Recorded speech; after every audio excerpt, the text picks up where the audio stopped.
Hey, what's up? So, welcome to Next Gen, right? So, this is gonna be pretty cool. I think you guys are gonna like this. So, I was just playing Call of Duty Black Ops on the greatness, which is PS4.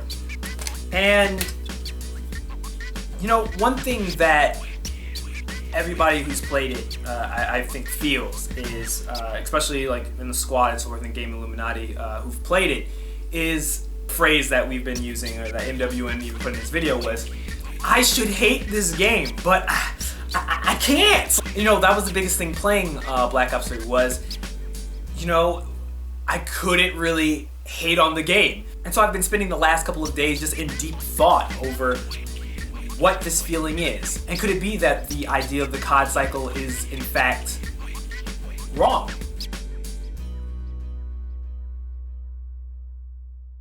Before I give you my in-depth thoughts on the Call of Duty cycle and my theory on it, I want to share a little small section of a review that my good friend and YouTuber DXFan619 made about perspective, referring to the anime school days.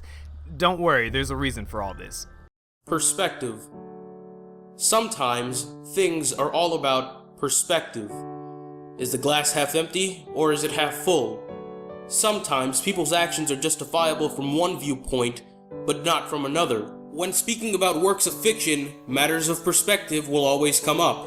In the case of this review, where such a polarizing work of fiction has grasped so many people's attention, the word perspective holds a lot of weight. Perspective, similar to DX's take on school days, is rather important. Similar to what DX did, I'm going to reveal the multiple perspectives of the Cod Cycle and how this phenomenon happens. First, allow me to explain why the Cod Cycle is actually kind of bullshit. For those of you who've been around my channel for a long time, you'll know that I have played a good amount of Call of Duty. While today I tell people that if you want to at least have a chance at being successful on YouTube, focusing your channel around Call of Duty is already setting yourself up for failure. The market has already been saturated with Call of Duty content over the past couple of years, and the lines have been drawn on who's irrelevant and who isn't in that community. Leading back to me when I first started my channel, my first video was actually a Battlefield 3 commentary of me just introducing myself, but I later would go on to post Modern Warfare 3 and Black Ops 2 footage. Shortly after, however, when Black Ops 2's second DLC dropped, I had gotten so sick of Call of Duty that you couldn't pay me to play it. I set full steam ahead on being exclusive on PC compared to being a hybrid gamer, as I felt paying for Xbox Live at that time was a waste of money for me.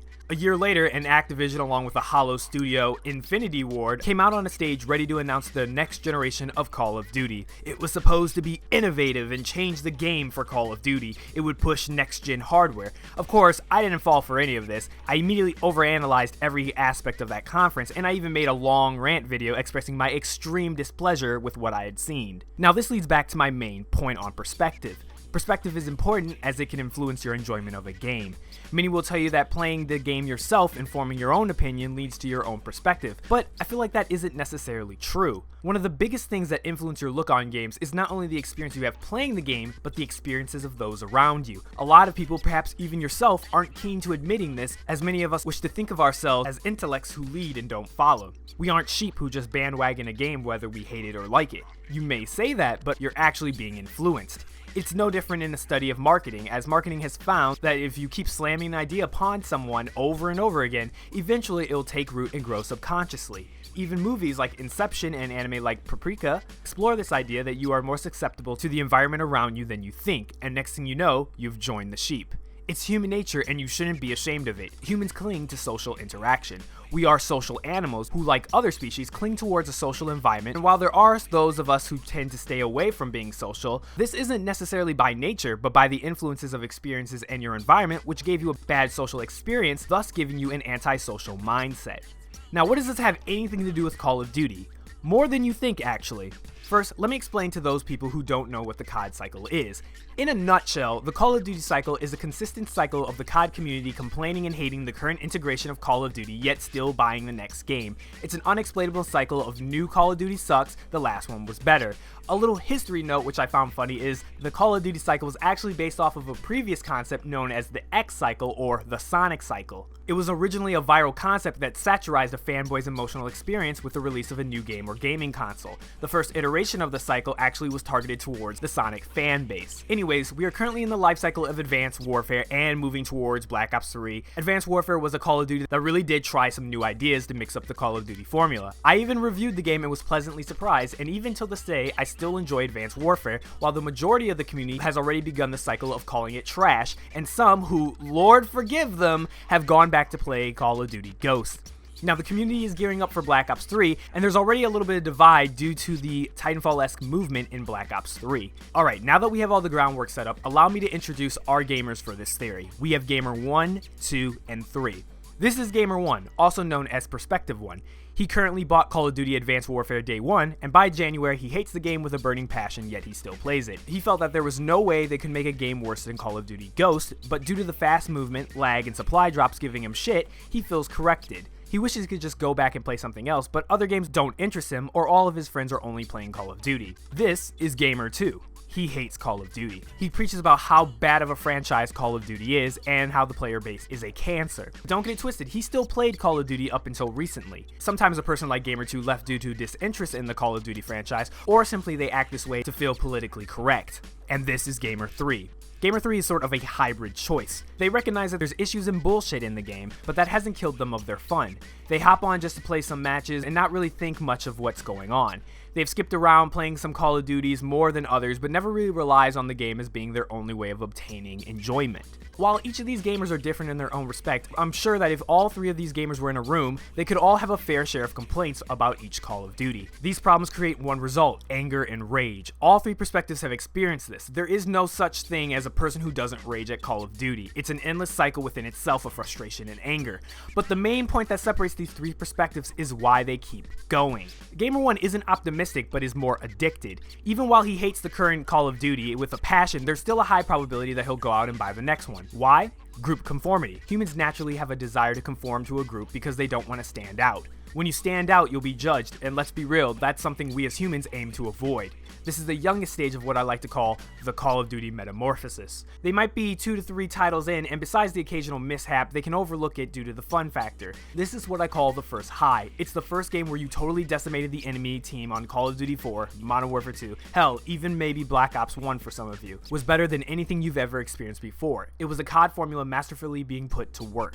Gamer 2 is an ex-addict. He's either stopped playing Call of Duty in the past year or two and is suffering from withdrawal, which is why he can be found in the comment sections of YouTube videos and live streams going off on tyrants about why Call of Duty is bad and why you should feel bad playing it. And finally, we have Gamer 3, which is actually more of a hybrid. He never looks forward to Call of Duty, but when it comes out and he has nothing else to play, he might just pick it up. No hype clouds his decision, and even when he gets it, he sees all the BS and he isn't really fazed by it as much as Gamer 1 and 2. He, however, similar to Gamer 1, still plays mostly due to social implications, but never allows those social changes to lock down his choice of playing the game or not. He may also be playing the game due to nostalgic reasons as well. Having realistic expectations, he may one year buy a Call of Duty and then not even buy the next one. He has reached a state of acceptance of what Call of Duty has become and just plays it for what it is, not what it could be. But what if I told you that all of this was wrong?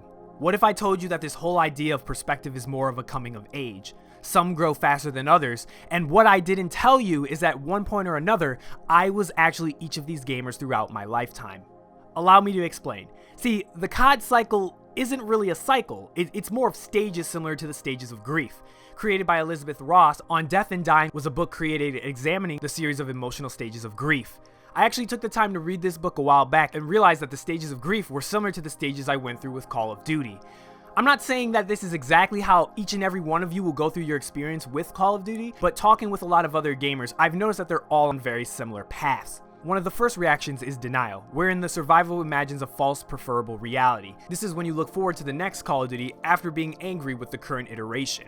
You will tend to go back and play older Call of Duties where you've got your first high as a way of going back to your preferable reality. When the individual recognizes that that preferable reality cannot continue, it becomes frustrated. Certain psychological responses of a person undergoing this phase would be, why me? It's not fair. How can this happen to me? Who is to blame? Why would God let this happen?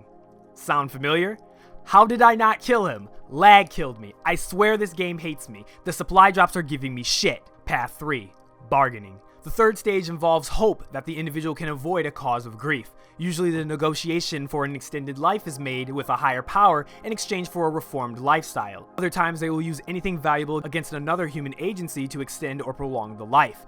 People facing less serious trauma can bargain or seek compromise. This is when people say, I'm only going to get this game if the reviews are good, or I don't like COD, but I might pick it up when it's $30. I'm just going to rent it, I'm just going to buy it used, so I'm not giving Activision money. Treyarch will save Call of Duty, Infinity Ward will save Call of Duty, Sledgehammer will save Call of Duty.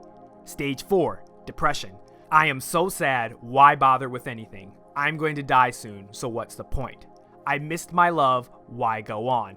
During the fourth stage, the individual becomes saddened by the certainty of death. In this state, the individual may become silent, refuse visitors, or spend too much time morphling or sullen. Have any of you guys ever played a game and got so pissed at it that you just stopped playing video games? You just took a break, you wouldn't play a different game, you would just turn off your console and either go outside or go watch TV or go do something different. Because the game just pissed you off that much. Sound familiar? Path 5, acceptance. It's going to be okay. I can't fight this. I may as well prepare for it. It looks alright. It's been a while since I played Call of Duty. I guess I can try the new one.